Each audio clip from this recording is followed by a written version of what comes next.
Saks Off Fifth, up to 70% off every day. Spring is in full swing here at Saks Off Fifth, with so many exciting trends to try. From matching sets and floral dresses to wide-leg jeans and chic accessories, find all of the season's must-have styles. Plus, shop new designer arrivals weekly. Find Gucci, Valentino Garavani, Versace, Stuart Weitzman, and more. Head to SaksOffFifth.com or a Saks Off Fifth store near you for up to 70% off every day. Hey folks, and welcome to Typology, the show on which we explore the mystery of the human personality and the human adventure, all through the lens of the Enneagram. My name is Anthony Skinner, your producer and co-host.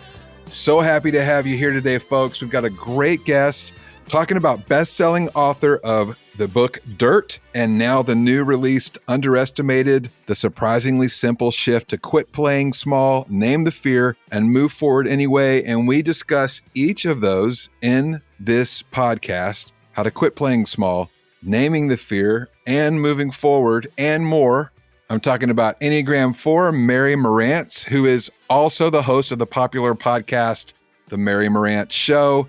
She's had her work featured on CNN, MSN, Business Insider, Bustle, Thrive Global, Southern Living, Hallmark Home, on and on and on. Hey, so glad that you're here with the three of us today. You're going to love Mary. That's it for me, Anthony Skinner. And now, without any further ado, here is the host of our show, Ian Crum.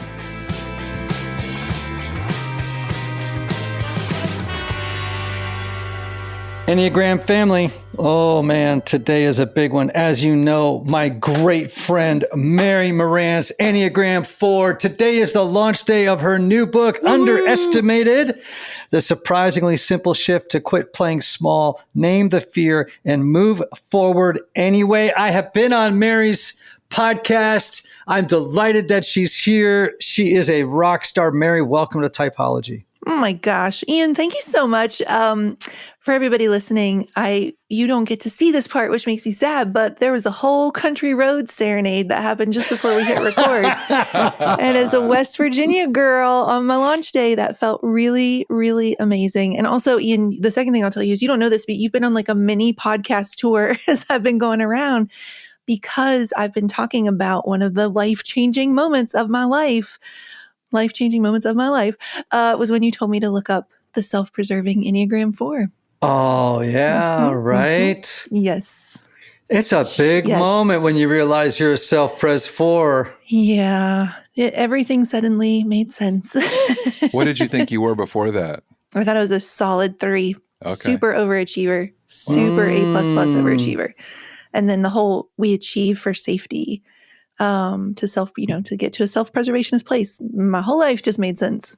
Oh, man, I am so glad. I will say I've had a number of self-preservation converts over the years. And it's not hard to find these people because lots of them type as 3s and 7s or 1s sometimes too. Yeah.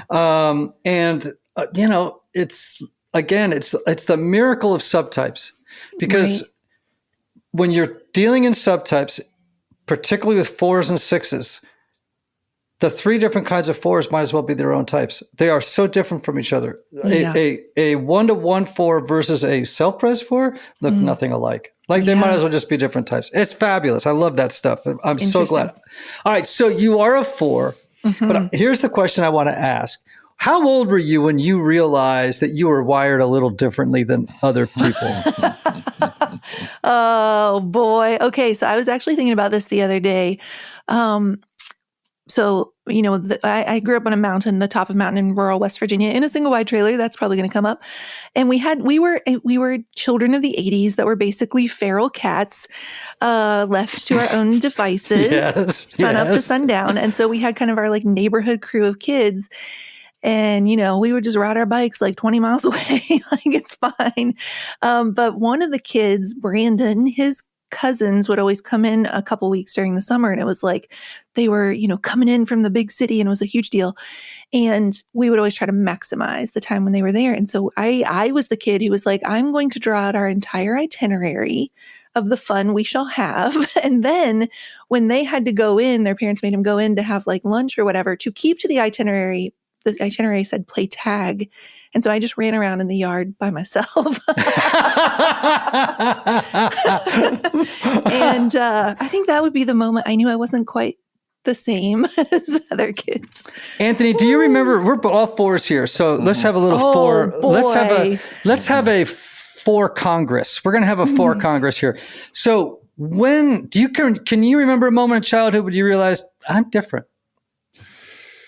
Oh man, I would say my next door neighbor's mother, my best friend, her name was Mary Marantz, and she was she was imagining me one day, and she goes, Anthony, I can just think of you laying on your bed in like your colorful jacket, and all of a sudden jumping up out of the blue and jumping on your drum kit and playing drums, like spontaneously. And I was just like, that's interesting. I mean, like, she's thinking about me like that. I was like, just, like her perspective, her point of view. But yeah, I was such a creative kid and very different from all the other kids in my neighborhood in that sense, just always wanting to be creative in the garage, always creating something, making something. And so, yeah, that was like, probably at least 12. Yeah. As the four, did you immediately try to figure out what the thing was behind the thing for her saying that? Like you said something about like from her perspective. Like, I don't know. I feel like I'm always looking for the hidden meaning or the layer deeper. It was one of those kind of wake ups like, wow, you did just actually kind of nail me. I mean, I've always dressed, a little different, and then the drums and then the spontaneity. But it was just interesting that she even thought of that was thinking about me. That just kind of struck me. But yeah. Yeah. How about you, Ian? I have so many. I really do. I have so many. So one time when I was in I know exactly where I was. I was in 5th or 6th grade. I can't remember which because they both were in the same classroom 2 years in a row. And I showed up at school with a copy of a book, which you may or may not know. It's kind of obscure to some people, called Baba Yar. And Baba Yar is a 600-page book about the Holocaust. And it is so dark and strange, right? And I just show up at school and they took the book away from me and called my mother and said, do you think it's appropriate that your son's reading this book, Baba Yar? And I'm like, I don't know. It's like, I read books like this all the time, right? And I can remember this so clearly. And the other thing I remember so clearly was in 1st grade, I remember I was journaling in 1st grade.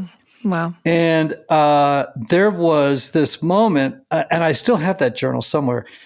And literally there's a couple of like little like dots where like I cried, and there is tears on the page, and I circled them. Whoa. And with a little note that said, "This is where I cried." Oh yeah, there you go. There you go. You want to document that moment because it's so precious. The bittersweet. Yeah. That's hilarious. That's very poor. Oh my Lord. I have so many examples of where people always were looking at me like sideways and wondering, where did this kid come from? And most of that came from the rest of my family asking that question. All right. So this core longing, I remember we had a conversation the other day and you were struck by the phrase, we are fractions yearning to become whole numbers. Right? Yes. And you mentioned this in the podcast we were on. And I'm just curious, why did that affect you so much? I probably have a clue. Yeah, I mean, I think there's several explanations. The one that is most coming to mind, of course, is my mom left when I was 9. That's a big part of my story. That's a big part of Dirt. And she left in a way, Ian and Anthony, that was not like it was not a clean break and then she was gone and it was just like a before and an after. She would come back every so often. The sort of story or the guise was that she was traveling for work, but it was, even at 9 years old, it was very clear to me. And I had been told, many times that even as I was like 4 and she was sort of confiding in me as a friend that she wanted to be more than my mom or my dad's wife, So she would leave and she would come back. She'd leave and she would come back. And so it kind of felt like it would splinter all over again each time. And so I think, I talk about, I know we're going to get more into this later, but in the chapter on perfectionism is hiding with better PR in Underestimated, I talk about that, of how when she left, I started to use perfect as a weapon. Like I will create a life so beautiful and exceptional on the outside, you'll regret missing out on any of it. And, I actually quote Beatrice Chestnut, where she talks about the fours are always chasing for this thing that can replace that which was lost. But it's whatever it is, it's never enough. And so I think like that's one example of something that was lost in my life that I'm always feeling like I need to get back to wholeness. Yeah. So in the new book, you talk a lot, and again, everybody, the name of the book is Underestimated, the surprisingly simple shift to quit playing small, name the fear, and move forward anyway. Don't you love, by the way, how publishers make you put more words on the cover of the book now than inside the book? Like, it's crazy. It's crazy. I have had this experience, right? So the whole idea of changing narratives, right? Story. Mm-hmm. Yeah. So narrative therapy is has long been an interest of mine. And for those of you who don't know, narrative therapy is a form of psychotherapy that views people as separate, number one, from their problems, which is important. Mm-hmm. And it focuses on the stories they tell about their lives, like the story they tell themselves and others that makes sense of the world. Right. And those stories can be very limiting or they can be very liberating. Yeah. And I'm curious to know, how is the story of the four? Because every type has a story it tells itself about who they are and how the world works. Yeah. How have you learned to hold the story of the four or liberate yourself from the story of the four? So I hold the story of the four in this way. In my first book, Dirt, I talk about this moment of, in the beginning, God would sort of meet me at the nighttime at my window close enough to leave fog marks on the glass. And then he started meeting me outside in the yard during the daylight hours. And I say, it was sort of then when he was sort of appearing in all these different places I name, he was color and freedom and fire and dirt. It was then that he said to me one day he was going to put words to it. And then I'd see my story wouldn't be wasted. It was going to make so much sense, right? My story wouldn't be wasted. And so I hold the story of the four in the sense of my origin story will only matter, will only make sense, will only be redeemed if I'm not only the good or the best at something, if I am the only, right? So I have to be so good that I break the mold, that there has never been a thing like, that before, never an author like that before, never a photographer like that before, that I have to be set apart, that I have to be chosen, that I have to be different, that I have to be, imbued with these, special gifts that are going to be the thing to lift me up out of that dirt. And then, and only then, will the first part be worth it. Which is, a big waste of a great origin story, really. Oh, man. Well, first of all, I'm so resonating with this and I'm feeling a lot of self-pres 4 energy right now because I can remember very specifically having conversations with God, right? I've got this alcoholic, drug-addicted father at home, a mom who is gone all the time. I'm being raised by a British nanny. It was like the Munsters. And I remember one night even walking home, it was from a band concert, and I wasn't that old. So I remember I had enough of a sense of things. And this is very fourish, right? I remember crying and saying, this has got to start making sense. This, somehow or another, there has to be, that this suffering can't be arbitrary. It must be meaningful. Like what I'm experiencing must be meaningful. Right. And I guess in some ways, my life has been about trying to find and express the meaning of the suffering I experienced as a very young person in a very troubled home. Mm-hmm. And refining it. But I don't feel entrapped by that story anymore. I really don't. I feel, but it took a long time. Yeah. Like it was not answered that night. Like it literally took decades. Yeah. Yeah. Anthony. Yeah, I would just wonder if you could substitute the word unique for good or ideal for good, where you were talking about perfection. It's one of those differentiators with the 4. It's like we want to be unique, we want to be ideal, as opposed to maybe perfect or. Yeah, I mean, for me, like, honestly, that's what it felt like. It was not merely enough to be the best. I had to, like, so for example, in the photography world, one of the talks that I would give is how to make yourself a market of one, meaning that when people were hiring you, there was never, ever going to be another choice. They had to have you in particular. And that, listen, I made very successful businesses because of that. I have been able to use that. I have to be so good that it's remarkable, that it's like a singular story to be very successful. Yeah. Pure self-pres 4. And that's why well, I'm just going to be honest with you, right? Okay. So just not for your sake, but for the sake of listeners. Yeah. The 3 4s could be described this way. The social 4 is the sad 4. The 1-to-1 4 is the mad 4. Okay. And the self-pres 4 is the glad 4. Interesting. That's why we often type as 3s or 7s. Okay. Now, the social 4, another way of thinking about it, this is the 7. This is the sad 4, suffers, they wear their envy and their suffering right out on their sleeve. It's out there. You can feel it. I had a friend, I just told Anthony, a songwriter, he's writing next door. He realized he was next door to me, came over and he knocked and he said, "Hey man, what's going on?" Blah, blah, blah. He's a 4. The moment he walks into the room, you can feel that energy, that kind of melancholic energy. He's a social 4, self-identified.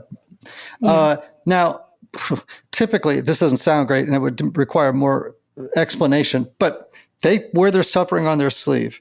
The 1-to-1 4 actually tends to make other people suffer. Wow. So they resist feeling their own suffering. What they do is they project their missing piece onto someone else and then get mad at it in the other person. Wow. Okay? Okay. So there's a refusal to suffer, right? Like, and sometimes when a 1-to-1 4 isn't very healthy, it's like, I have suffered enough. Now it's time for a few, you know what I mean? Like, and I'm going to get what I want now, right? Right. But the self-pres 4 is long suffering. And the suffering is like, self-pres 4s are actually surprisingly stoic. They don't suffer. They don't wear their suffering on the outside. Now they have all this suffering going on the inside, but it's masked. And what they try to do, and they're not as eccentric as the social 4 is often. Yeah. Right. Because they're trying to fit in to be successful, to get what everybody else has, the missing piece, right? So they're kind of playing the game, which is why they often look like 3s. Right. As I have pearls on my literal sweater. Yeah, exactly. Anyway, I didn't mean to derail us, but it was such a good opportunity to kind of share those differences and why when you're talking, I'm like, oh, of course, running successful businesses, doing all this stuff. And she's got books and she's got a podcast and blah, blah, blah. And but all the language you were using was around, I need to be special and unique, but successful in a bid, right? Because I'm seeing how everybody else has something I don't have and I have to work to get it. Yeah, I think that's definitely a part of it. It became a big part of my story because I had a best friend growing up who did have the nice house and she did get a car when she turned 16. She had the nice jeans. So that's for sure a part of it. I think the redemption part is a big part of it for me too. Like only happy endings matter. Only stories that turn out it's the underdog trope. It's the underdog complex, which is, a big theme in the new book. It is the people will only root for you. It's not enough to start in the trenches, start humbly, start in the dirt. You have to rise so high that it is remarkable enough to then matter. That's really what it boils down to. I want to make sure I know, Anthony, which kind of 4 are you? 1-to-1. I sometimes wonder, but that's, Okay. Yeah. So That's the mad one. Mm-hmm. And like, how does that show up like in a normal day? Well, that's where I kind of question. I'm a lot of those things don't like me making other people suffer instead of being more aware of my own suffering or sadness isn't really typical of me, but there are a lot of other one-to-one features that I do gravitate to over the social or self-pres. So it may be undetermined. Yeah. Yeah. Yeah. For period protection you can put on and forget about, nothing beats Knix leak-proof underwear. North America's #1 leak-proof underwear brand. Let's face it, life can be unpredictable, but your leak-proof underwear shouldn't be. That's why millions of people choose Knix. For periods, for light leaks, for everyday freshness. Knix undies are super comfy, super absorbent, and made to handle whatever your day throws at you. Day 2 of your period? Covered. Your daily run? No problem. That big sneeze? You know the one. Yep, we've got you. And with styles like bikinis, boy shorts, thongs, and high-rise, plus sizes from extra small to 4XL, Knix makes it easy to find your perfect fit. Say goodbye to stress and leaks and say hello to undies that work just as hard as you do, no matter the leak. Find the style and level of protection you want at Knix.com and use code FLOW15 for 15% off. That's KNIX.com, code FLOW15 for 15% off. Knix, for your leaks, for your life. Saks off 5th, up to 70% off every day. Spring is in full swing here at Saks off 5th, with so many exciting trends to try. From matching sets and floral dresses to wide-leg jeans and embellished ballet flats. You'll find all of this season's must-have styles. Discover the latest men's essentials too. Linen, camp shirts, loafers, and so much more. Plus, shop new designer arrivals weekly. Find Gucci, Tom Ford, Valentino Garavani, Balenciaga, Stuart Weitzman, and more at up to 70% off. Whether you're packing for a summer getaway, getting ready for upcoming special occasions, or updating your work wardrobe, Saks Off 5th has all the fashion you need. Head to SaksOff5th.com or a Saks Off 5th store near you for up to 70% off every day. Nice. Well, let's talk about the new book, right? Again, everybody, we're talking about Underestimated. And so just give everybody just a brief of what the book is trying to get at. So when this idea found me, and it for sure found me, I first thought it was going to be a book that was 100% about when other people do this to us, when we're overlooked, uninvited, when people look at us and don't think we would be the ones to ever go on and do something big, because I have felt that way most of my life. You have this, I'm an introvert. I'm very, very empathetic. I have a quiet, gentle nature. I don't need to jump on tables and be that kind of center of attention. I am very much like a philosopher leader, a reluctant leader. And of my whole life, when people first meet me, they look right over me. And then you add in the variable of time. And then it's like, oh my gosh, like I didn't realize X, Y, or Z. And that gets into all those like, my achievements will make me matter. My achievements will make people not leave me, which we could talk about for a long time. And so I thought it was going to be 100% about when people do it to us. And the idea for this book had opinions. And it was like, it's going to be 20% that. That's part of it. That's a real thing. But it's going to be 80% about when we do it to ourselves. And so on the cover, one of those many words, and I have to say, like, I'm more responsible for all the words than my publisher. I have so many words. They're all on the cover. Because the person counting you out the most just might be you. And so the book is just premised on the idea that fear is actually a really boring liar when you get right down to it, and it only has a limited number of broken scripts it repeats and a limited number of masks it puts on. And so chapter by chapter, I go toe-to-toe with them. Perfectionism, people-pleasing, procrastination, imposter syndrome, overthinking, even a fear of success, 14 in total. It is the systematic takedown of fear we've all been waiting for. Wow. The systematic takedown of fear we've all been waiting for. Yeah. I hope that's in the marketing materials. All right. Yes, it is. All right. So which of those stories are you most vulnerable to? Perfectionism, people pleasing. Like, what's your drug of choice? All 14 is the problem, problem and the advantage, because I've lived all of them. I heard somebody say, like, they can just go to the chapter they need. And I was like, well, I'm jealous of them if they only need one, but sure.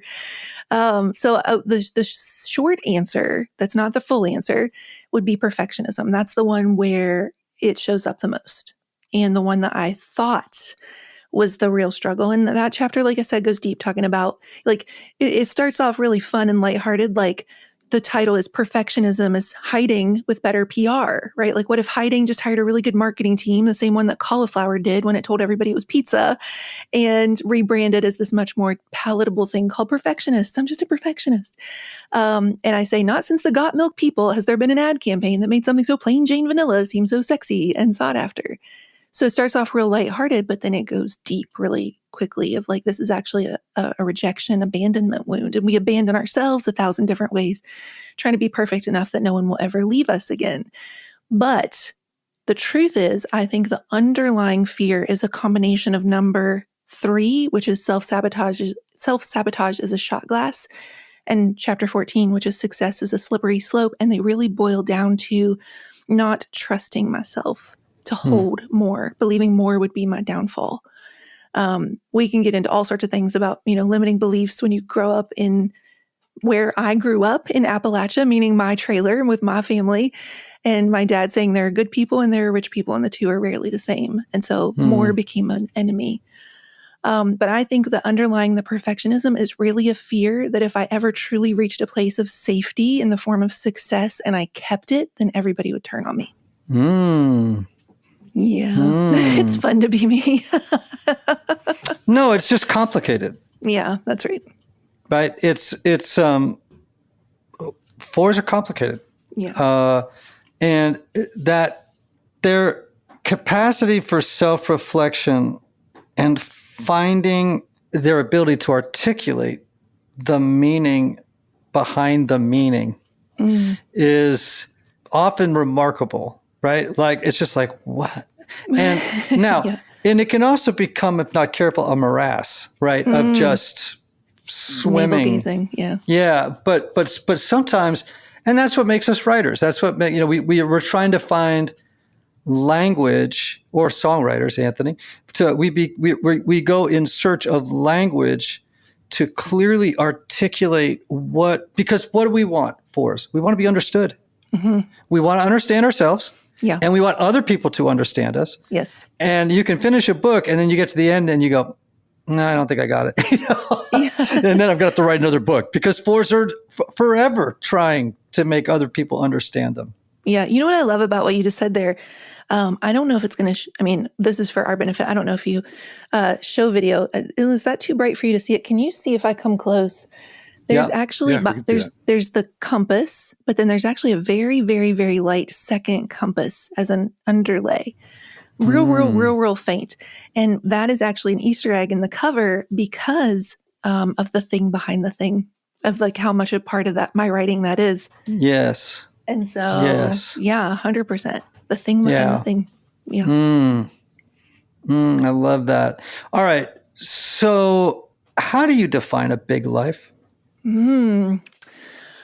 I'll tell you 2 versions. The first version is the good life I absorbed, like I said, from the friend, that peer group of, that's sort of the first time you realize that there might be something lacking in how you're growing up or what have you. And it was the very nice home. And what's so hilarious is when I go back home now and I see that house of theirs, it's actually quite a small house. It's very humble, compared to like what we have here in Connecticut, for example. But like in my head, that was the epitome of a dream house. And, going to the state capitol to do your school clothes shopping or what have you. So it was things and warmth and cleanliness and well dressed and well decorated. I don't think I'd want to forfeit any of those things. I certainly wouldn't want to go back and be living in the exact trailer I grew up in right now. I don't want to go backwards in that sense. But I think a big life for me now is more this burning urgency of, I feel like I have a lot of books in me left, and it's like looking at the ticking clock.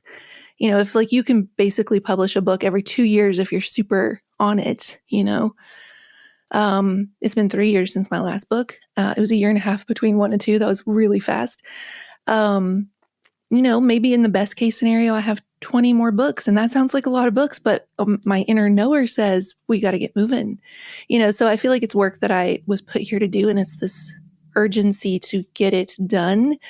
And so the big life to me is not wasting a second on the work I was put here to do, doing all that, like hemming and hawing, stuck in fear, self-doubting, self-sabotaging. I'll be 45 next month, and I think age gives you the gift of urgencies can overwhelm fear. Mm-hmm. Yeah. Yeah, it's very curious. I feel like, and I'm considerably older than 45. I was saying to somebody last night at one of my little 12-step meetings, I wouldn't want to go back. Like, Yeah. I wouldn't want to go back. Like, I have a kind of peace now that I never thought at 25 I would ever find. Like, I never thought, which is why I often tell my coaching clients and fellow strugglers on the recovery journey, I just keep telling them, hang in there, it gets better. Yeah. You just know that it gets better. Do the work and it will get better. Yeah. And I'm surprised at how much better it gets. Right. Yeah. Yeah. I think like one of the gifts of age for me is, and I do talk about this in terms of like this metaphor of sort of unraveling in the book, is there's this like unstitching, these tightly stitched seams that used to divide me into a before and an after, tight enough so other people in the light couldn't get in. It starts to unravel, and it's this softening in the best one. It's like we think one of the best gifts of aging is like the hard-won wisdom, but really I think that's important, but it's the softening. It is this like you just don't really have the energy. You don't really have the energy to like be anybody but you anymore, I guess. And I, just like all the pretending and all the like achieving or what have you, like it just has a way of telling you what really matters. So I feel more in line with my purpose and my gifts than I think I ever have, because all that other stuff is just, it doesn't have quite as tight a grip anymore, as it did in my 20s. Yeah. When I wrote The Fix, people kept asking me, are you sure you want to be this vulnerable? Right. And, or they say to me, wow, The Fix, which is kind of their way of saying, were you crazy? Like, are you crazy for being this honest? And I'm like, no, I'm just 64 years old and I have no interest in bullshit anymore. Yes. Yeah. Yeah. You know what? I'll tell you, if I can tell you the flip side of that though, that I really struggle with for a long time, not even specifically of what you said about you just don't have time for that anymore. I believed for years, and I still am unpacking this, that if I were to ever do the work of healing, if I were to ever kind of do the work of like not having to run my way into safety, I have like the girl in the red cape and the big bad wolf metaphor running through both dirt and slow growth, that if I healed that, then I would lose all my drive. I would lose all of my, would I just have to be ordinary, average, like so. Oh, God forbid, Enneagram 4. Yeah. I remember. And so, go ahead. No, I was just going to say. Yeah, go ahead. No, you go ahead.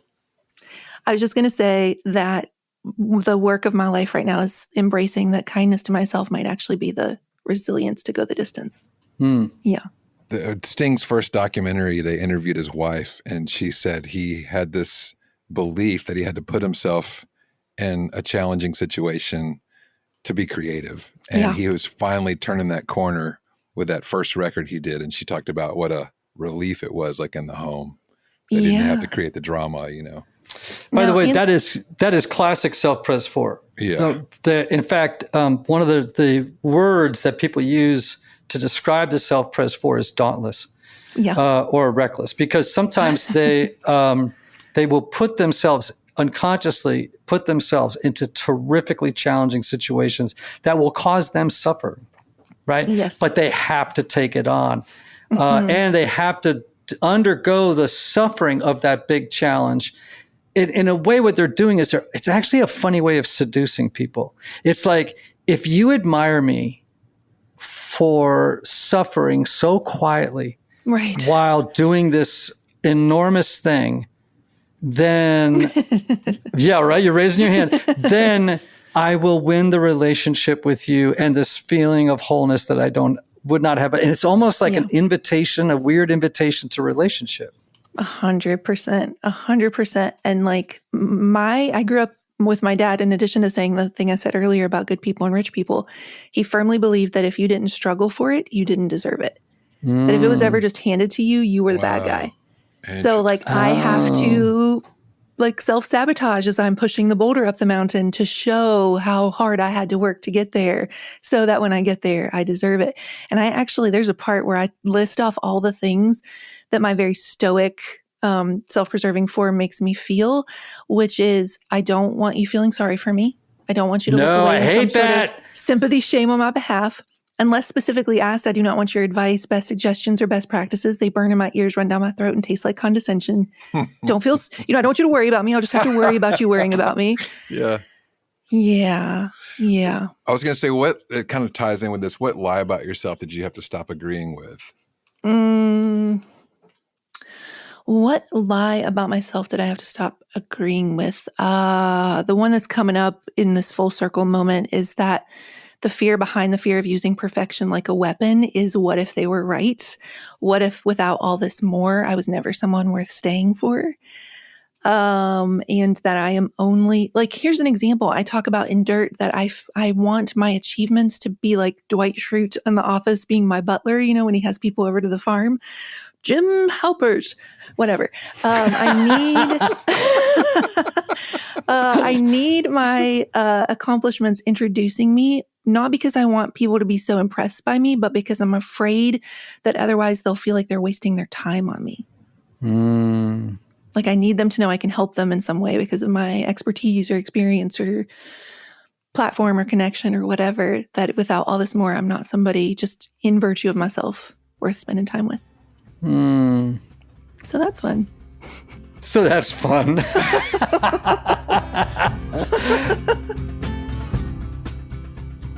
Hey friends, the Enneagram is a remarkably powerful tool for improving relationships. Whether it's in your personal life or your professional life, understanding the people around you is critical to building better relationships. The Enneagram provides a framework for understanding different perspectives and communication styles. Imagine knowing why your colleague reacts defensively in meetings or why your partner needs space when they're stressed. Understanding these dynamics helps you navigate both your inner world and your relationships with more empathy, patience, and compassion. It's like having a cheat sheet for human behavior. Don't know your type? Well, find out today with my new Typology Institute Enneagram assessment at typologyinstitute.com/assessment. And be sure to enter the discount code Typology Podcast on the checkout page to take 10% off your assessment. Go to typologyinstitute.com/assessment. No, I mean, listen, what's beautiful is the ability to see what's going on, right? Like, to me, hell is, and I've lived in this hell before, is having your life governed from the shadows by all these forces and not being able to see them or understand the havoc in your life. Wow. High 20s. I mean, I felt like Pinocchio on strings, like all these forces were getting me to, do all these crazy things. And I'm like, I don't know why. And, of course, therapy and spiritual direction and sobriety and all these things gave me the language and the tools to be able to know what the dynamics were, what the story behind the story was. But man, oh man, in the beginning, it was super, super hard. When I made the beginning, what was awesome was as I began to understand my interior world, it was also thrilling. Yeah. So it was both hard at that moment and also like, oh my gosh, I just can't get enough of understanding what's going on. And then that led to me being insanely curious about what was going on for other people. Yeah. Right. Right. And then trying to figure out, how can I help? Like, Right. what can I do to help you?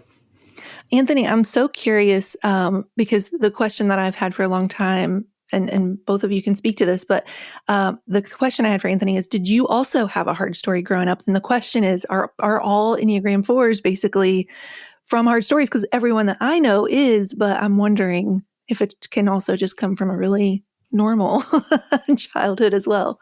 Yeah, I definitely always felt, the classic 4 on the outside looking in. Mm-hmm. I always felt that, but I think I felt loved in my home and seen in my home. But I was I'm 10 years younger than my other siblings. Okay. And at that point, my parents had kind of moved on. I was sort of,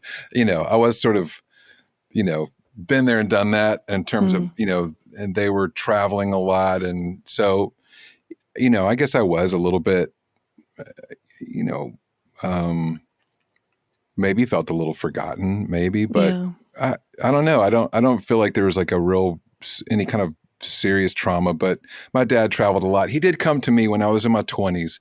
I was about 27 and he came to me and apologized because he said, I was gone half of your life because he was a salesman on the road. Yeah. I didn't know it until he told me because you just normalize your childhood, right?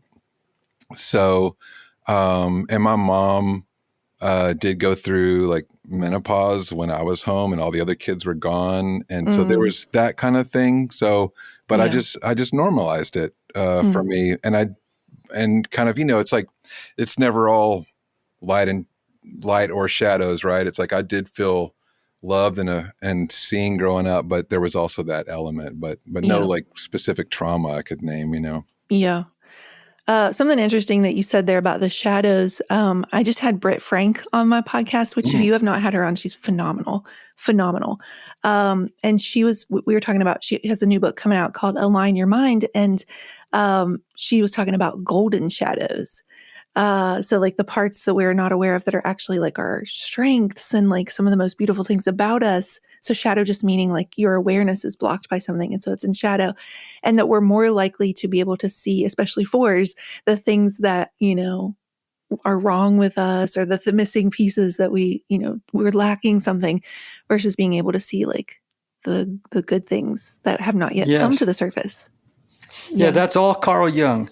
Jung's idea of the golden shadow was that not only do we amputate and disavow or disown parts of ourselves that our culture or we have deemed unacceptable and too frightening, right? And there are some things about the human person that should stay in the shadow. I mean, there are parts of us that should stay in the shadow. We should know about them, but they should stay, Right. But what people don't often talk about is the golden shadow, which is that there are beautiful parts of us that our culture told us, or our family, or our peers told us that we needed to amputate in order to be acceptable and worthy of love and relationship. That's why when sometimes you'll meet someone at 40, they go buy a guitar to be a songwriter, which is what they always wanted to be. That gift was in them. Yeah. And one of the ways, here's the thing, like Mary, tell me who your hero is. Oh gosh. Give me one, not the hero, but just give me like, who's a hero to you? I'm going to say John Acuff because I just wrote it this morning, just because he was one of the first people that showed me that you can have humor and be taken seriously. Okay.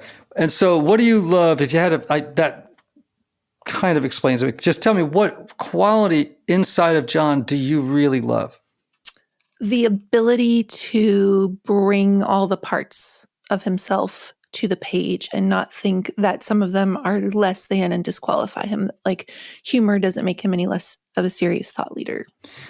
So what Carl Jung would say, and Jungian analysts in general, right, is that this is an interesting exercise because what they would say is that pick someone that's a hero. Okay. What is the quality that or character trait that you most appreciate about them? Once you identify it, they would say is that actually is a trait within you. Yeah. That's latent. That's it's hidden in your shadow. And actually, Robert Johnson, who's a great Jungian would say, you should actually go to John Acuff and give him permission to call that out in you. Wow. Yeah. Ooh, that's good. That is good. Wow. That All you right. already possess that trait or character trait. And what's happening is it's sympathetic in you. It's sympathetically ringing with what you see in him. Yeah.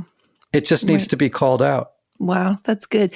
I have a question, and that is, I've often heard that, and I think we've kind of like said this in passing. We didn't go down the rabbit hole on this until now, of like the things that you see in others that irritate you are because are I have heard it said that it's like are therefore for sure in you, and that's never fully. This is maybe also an Enneagram 4 thing. It's never fully rang true for me. Like I think there are some of them that are, and then there's some of them where being a 4 who values authenticity and excellence and originality and long suffering and doing the work, sometimes it feels like I am called to sort of righteously oppose those things. Righteously probably was a little bit of a tell there, but like how do we know when it's something in us that we need to recognize, and how do we know when it's something we feel called to actually stand up against? Like narcissism, for example. As a very, again, empathetic person, I feel I'm always butting heads with people I feel like who lack empathy. So what you're describing, Jung would have called projection, right? Okay. Which is yes, No. yes, they have a word for this. When you see something in somebody else that annoys you, it's because it's something in you that's present in you that you have disavowed and are refusing to know that you know about it. Yeah. You think it always has to be that though? No, I don't want to wager that bet, right? I understand why you're saying it, but what it should do, regardless, is we should always investigate what's happening. So if you're around someone who's lacking empathy or something, there may be other things in play. Like, does this person remind you of somebody else? Like it may be. There may be a lot of other things in play, but the idea of projection is so important, right? Like, for example, let's just take our current political environment. I don't talk about politics on the show, but this is a good time to do it. Okay. So oftentimes groups of people will demonize and villainize another to avoid having to look at their own stuff. And then when you villainize and demonize it, you're projecting your stuff onto another and punishing them for it. So where does something like a moral relativism or a true sense of right and wrong or justice come into play in the sense of somebody not being able to, a leader not being able to use that to say you're just projecting or what have you, as opposed to I have actually crossed a boundary of right and wrong and you are rising up? Well, both things can be true at once, right? Like someone else can be acting out in a way that needs to be called out while simultaneously you realize that is also at play in you at times. And that may be part of the reason why their behavior annoys you. Doesn't make it any less morally, reprehensible. We just now call it out. Yeah. So that is called humility too, right? It's like saying, oh yeah, I've kind of done that myself, maybe not to this degree or with these kinds of consequences. But so there's a kind of awareness that goes with it. It's when you're utterly blind to or refusing to know what you know, which is that, oh yeah, me too, right? You know what? Oh, go ahead. Go ahead. Oh, I was just going to say that was really important to me when I was writing my first book, Dirt, was to not have any one character, including myself, be all the hero or all the villain, right? It was like those shades of gray and that nuance of like, you go into a story thinking that my mom is going to be like the villain for leaving, but then we go into her backstory and like what led to that. Yeah. And I was like always willing, Mary Carr calls that like being willing to punch yourself in the face first. So that makes a lot of sense.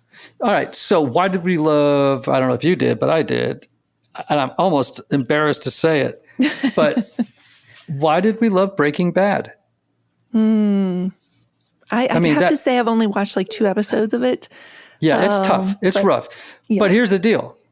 what kept you in the game, as opposed to Succession. I don't know why we're going down this road. I like I did not like it. That's interesting. I didn't like it. Okay. And here's the reason why. I could not find one character in there that if they died, if they all died on an airplane, I'd be fine. There was not redemption. one person in that show that I felt was on a route to anything different. They were all just bound for hell and going at it like they were mad. Like, we're going for it, right? And it's like, I don't see any possibility of transformation here. Like, these people are like hopeless. Whereas in Breaking Bad, you have a mixed bag dude. You have a guy who starts off thinking he's dying, and that's why he's going to start a meth lab to support his family before he croaks. And you're like, well, I kind of get it. Like, this guy's desperate. He's kind of mad. I might think about it, and then every time you think to yourself, he's a sociopath, there's nothing good about him, he would do something selfless and good, and you'd be like, I got to come back next week. It's like, and then the whole show works up to this moment where suddenly you realize this guy is just like me. I can empathize because he's a mixed bag. He is filled with beauty and beastliness at the same time. And that's us. That was what I loved about it. Okay, so I have to ask the question then, because going back to our previous conversation about the shadows and the projection, did Succession rub you the wrong way because of the fear that there's nothing redeeming? Well, it's a good question. I'd say that it didn't. I could have cared less about the details of their life, like who inherits the company and, who's the favorite son in the end. Like, those weren't very exciting questions to me. Like, I could care less who gets the company, right? What would have been more interesting to me is, could the older son have had a moral and spiritual transformation of sufficient force that he took an entirely different track of life? Yeah. That would be more interesting to me. Maybe that's fourish, like that's what's really interesting to me. Yeah. That kind of transformation, which doesn't happen there, right? If now, on the other hand, the other part of it is, I grew up around people who were in Succession. I grew up in Greenwich, Connecticut, near you in New Haven, where I was just surrounded by people like that, and I didn't like them. Yeah. Right. I didn't like a lot of them. I grew up in a family that was filled with kind of weird dynamics like that. I didn't like it. So I'm sure that part of it too was having grown up in a coastal elite privileged environment, that I was a little bit very turned off by greed and money and, all that stuff. I couldn't stand it. Yeah. I know what you mean. You get little glimmers where Kendall could have been like, I don't want to be like Logan, like when Logan slaps Kendall's son, and you sort of see him like, or when you see him punch Roman, his brother, the dad punches the brother. And so there are moments where like he was given the opportunity to say, this ends with me, and he didn't. Boo.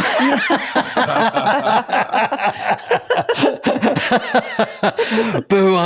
Anyway, so we're talking with Mary Marantz. Our friend underestimated the surprisingly simple shift to quit playing small, name the fear, and move forward anyway.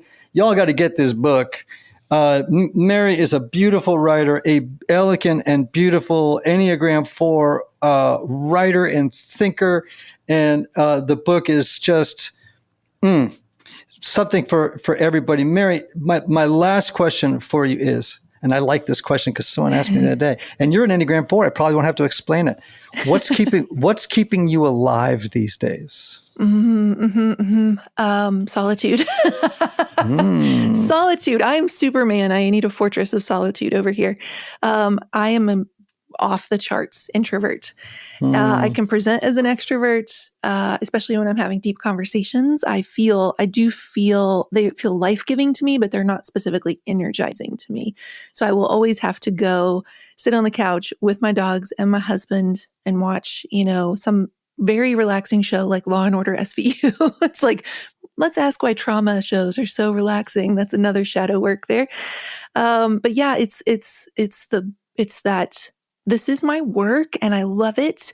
And this is a season of being really, really, really on. But I know without a doubt that the my home and my real life are waiting for me to catch me at the end of the day and catch me at the end of a launch. I have to ask, do you ever feel misunderstood because of that? I know I do. Yes. Yeah. Aloof, snobby, cold. Yeah. Like, because I do have this super extroverted side, but then I have to withdraw. And it's like, I even feel with my own family, not my children, but like my siblings sometimes are like, what's he doing? Like, yeah. Yeah. Do you know where that comes to haunt me? Because I'm the same way. I can be very extroverted. I love people. I absolutely love people. And I absolutely love being alone. Yeah. And when I'm out doing speaking dates and I've spent the whole day with people and it's 5 o'clock and I'm like, that hotel room is calling, baby. Oh, and they're like, hey, you want to go out for dinner? And I'm like, nope. So what I have learned in many years of doing this, right, is this is literally what I say. I say, you know what? Here's the deal. I love you. And tomorrow morning, I want to love you again. Yeah. And in order to do that, I need to spend the next 12 hours alone, not because I don't want to be with you, but because I know that in order to be with you in the best version of myself tomorrow morning, I'm going to need some time alone. And then they kind of get it, but I don't. And if they don't, okay, well, whatever. But I just, that's the truth. And I just tell them what's going on. I don't try to hide it. I just say, I'm going to need some time by myself. In my boxers, in the hotel room, eating a Marriott hotel turkey club sandwich with bacon and aioli mayonnaise. I can actually tell you what's on that menu. Can I tell you that I spoke at a big conference once, huge photography conference, and they did the whole, line to come. Like the stage is one level of energy, the one-on-one after another is a whole level other. So my husband and I go back up to the hotel room. We order room service. I got risotto. The risotto comes, I'm sitting on the bed, sitting up in bed. The risotto's on my lap. I take 2 bites and I fall asleep sitting upright with risotto in my lap. Wow. Nice. I hope there were pictures involved. This sounds like drunk pics. I mean, pretty much the same effect there. Oh my gosh. Yeah. I understand. All right, everybody. Mary Marantz. Can I say this one joke? It's so funny. Sorry, Ian. Paula Poundstone, who's a comedian. Yep. She would say that. She'd say, I order room service and I just tell them to come bring the room service and set it next to my head so my head can fall into it. Yeah. That's what it was like. I get it, guys. All right. Underestimated the surprisingly simple shift to quit playing small, name the fear, and move forward anyway. It releases today, April 29th. Woo-woo. Woo! Everybody, y'all need to get out there and get a copy of this book from our dear friend, Enneagram 4. And Mary, are you going to come back on? When or will I? Because yes and yes. Anytime and yes. All right. All right. I know that your website, marymarantz.com, so people can go check you out there. That's Marantz for those of you who are wondering. And I think Mary Marantz is your Instagram and Facebook handles too, right? It is. And we also have namethefear.com where you can go get the whole first chapter for free. Get a feel for the writing. Ooh, yummy. Love that. Okay. Anthony, thank you, my brother. Thank you. Good to be with y'all. Yeah. Enneagram family. Yeah, he's a good man, isn't he? Enneagram family, may you have love, may you have joy, may you have peace, may you have healing, and may you have rest. Until next time.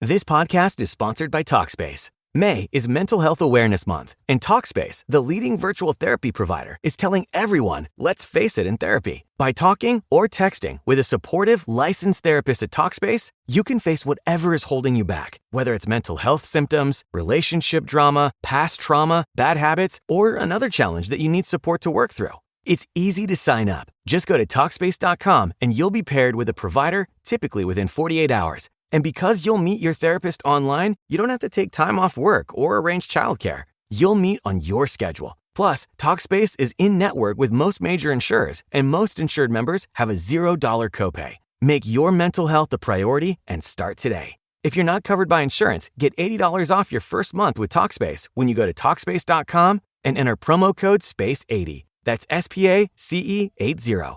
To match with a licensed therapist today, go to Talkspace.com and enter promo code SPACE80.